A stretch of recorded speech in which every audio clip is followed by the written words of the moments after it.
Hello, welcome to the Shift Show. I'm Christopher McClure, and this is where we bring spirit to bear on trending issues.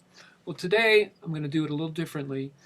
First of all, I'm going to be the only one speaking, um, and what I'm going to be doing is I'm going to be feeding into another format, which I call mess to message.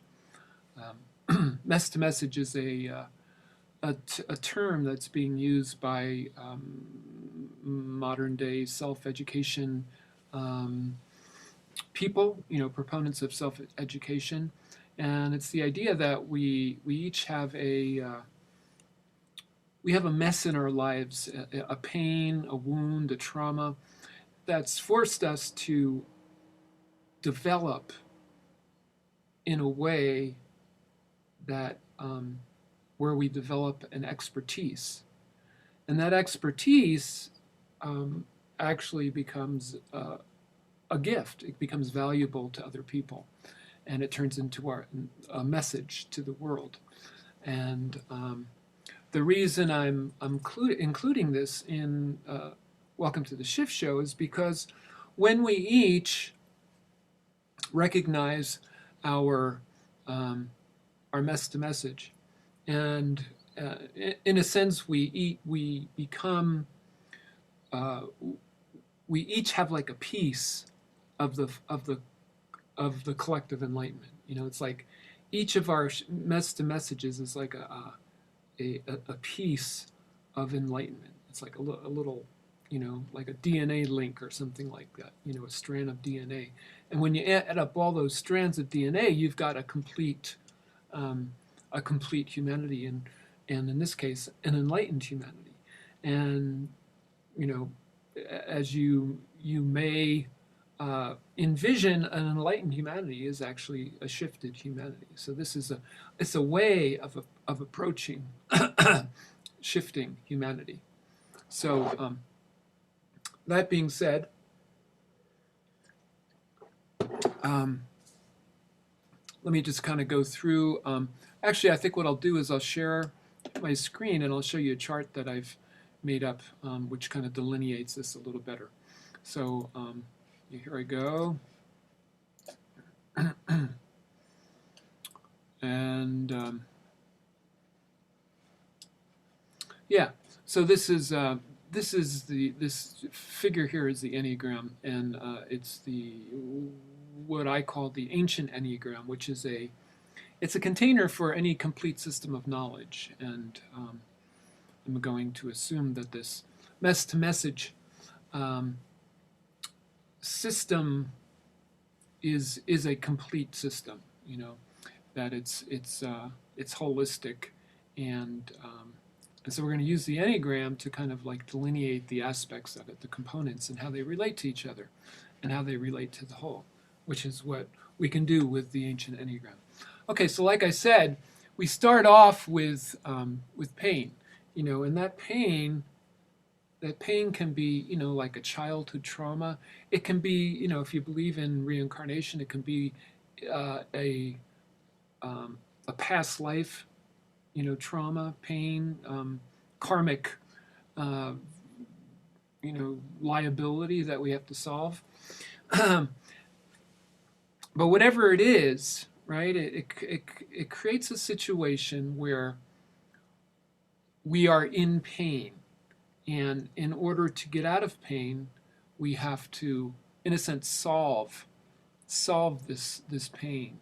And so that creates a motivation. It's where we are motivated. It's like if people don't feel a particular motivation or pain, they're not. There's no reason to work harder to figure it out. For most people, some people just generally just work harder because that's who they are and what they want to be. But this is like a built-in motivation. It's and I'm gonna down here. I'm gonna share some of what my messages are, and so you get a better idea. But with that motivation, we also there's like a built-in compassion, right? Because it's us. It's like we're in pain, and It's like we we're personally feeling, the situation we're in, and it's not particularly highbrow. It can really put us, into the depths of our shadow, and our yeah, I guess that's what I want to say. It puts us in the depths of our shadow, and so we are generally we need to figure out a way of dealing with it.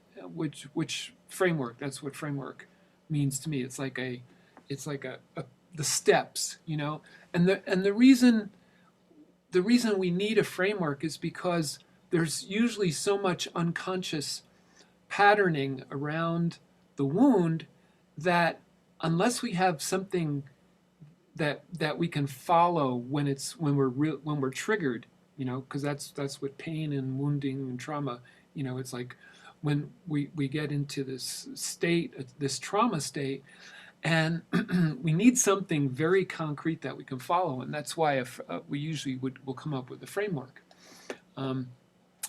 So yeah, we each have a message. Even the people, who you think are, they really have it easy, like um, a lot of people have issues with their parents, and do not have very good upbringings. But even for the people who do have, like good relationships with their parents and good upbringings, there's still issues in their life. There's still traumas, failures, that have that have that need, if they're going to dig into who they are and be the best of who they are, they're going to have to figure out those those issues in their lives. So I'm going to share a couple with myself. So I am married. I got married 3 years ago. It was 1920. Yeah, so 3 years ago. It'll be 3 years actually in a week or two. And my wife Sarah, both of us isolated from talking to each other, came to our relationship having some story about the following. Um, so Sarah, she got a message. I don't know if it was from a psychic or I think it was a teacher. She was a spiritual teacher she was working with, that she, in a past life, she was murdered by her husband for money. So that was her story. And what I've known about my past, I was actually in a relationship with a woman, and she was a bit of a psychic, and she kind of looked into my energy, and she told me that I murdered my wife in a past life, and of course, when you hear something like that, there's going to be a lot of disbelief, like, oh, what does she know? It's like, but when we come to this relationship, when Sarah and I came to this relationship, and you know realize that we really have the same story on each side of the coin of the same story, and I started to do some. In the past, I've done some digging in, and I've done some digging in since then. What I realize is that there was, and I've actually given these past life characters names. So there was this, and this is what I believe. So I believe that in the distant past, there were two characters, Perpestradius and Emotia, and they were Perpestradius was like a chieftain, and he was very very anchored in principle, and he was a spiritual man, but very very kind of, in Japanese they call it shojo. It's very very kind of vertical, and based on principle. Whereas Emotia was very horizontal, or daijo, I think is the word.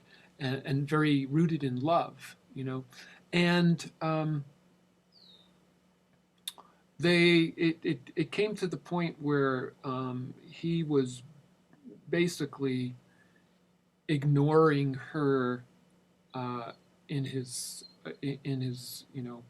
aspiration to God, and so she ended up having an affair with his brother, Milo, and when Perpestratius found this out, he exiled them both, right? So then, next life, shift to next life. Perpestratius is Brahma, and this is in India, and Emotia is Ayam Atma, and they're married, and it's an arranged marriage, and the same struggle around principle and love continues. And in this life, Ayamata, Brahma doesn't want to have children, and Ayamata definitely wants to have children. And so she ends up getting pregnant by another man. And Brahma murders her. So that's the so that is the story. That is the patterning, the karmic patterning.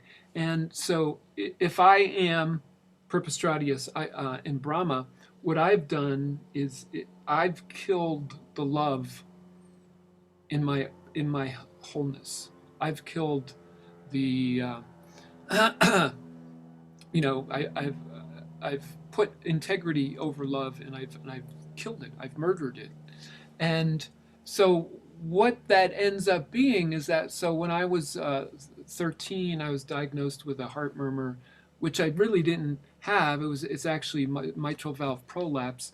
But I started developing this belief that my heart cannot does not support me, and basically what I've come to believe is that I'm incapable of love, right? So that is my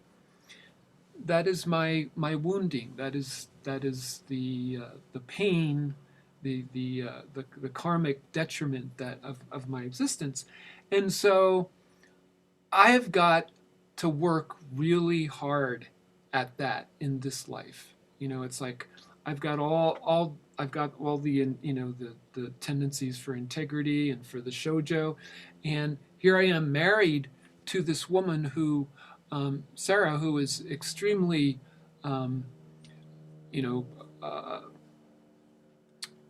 giving and loving, and I have to make friends with that part of my. And I'm actually in the process of developing a framework. I've come up with a few frameworks that involve self-love and self-esteem, and affection, and basically I have to learn this like somebody, like I was an alien. I came to this planet, and it's like, oh, let's take a course in how to be human, and that's kind of the level that I'm having to deal with. Another sort of past life pattern was that in the American Revolution, I was a renegade. I was a revolutionary, and I spoke out for my spiritual freedom, and I was ostracized because of that. So in this life, I have a hard, when I stand in my truth, it tends to put people off, and I'm sensitive about being shut down verbally, and so I've had to work really hard with just being able to stand my ground with that. But it's like I can actually be imposing on the other side of that. I can be imposing with my desire to speak my truth. And so that's another thing that I've really had to work at. And then I'll just share one more. In another life, a much more recent past life, I I was a minister, and this was in Portland, Maine, and I, it just it came through in terms of my spiritual development to go to Egypt and enter the Egyptian mystery school, and in doing that, I actually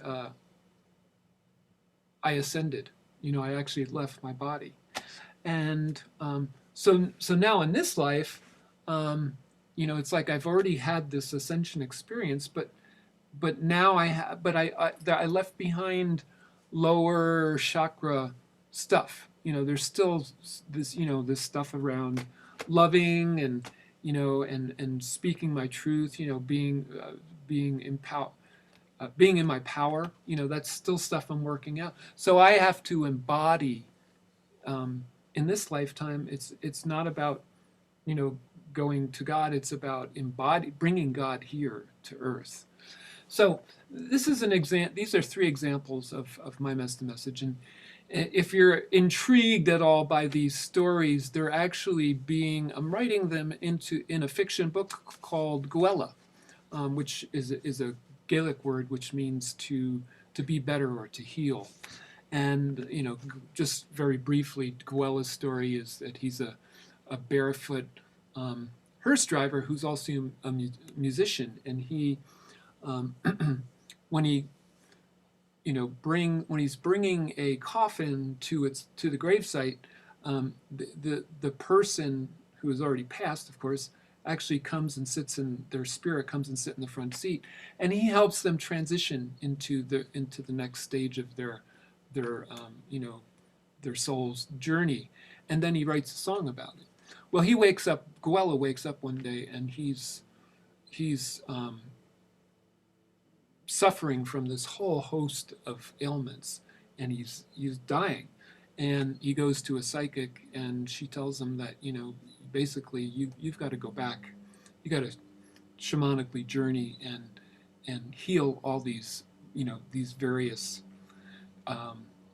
karmic stories, these past characters. You've got to help them on. And then, if you're interested, I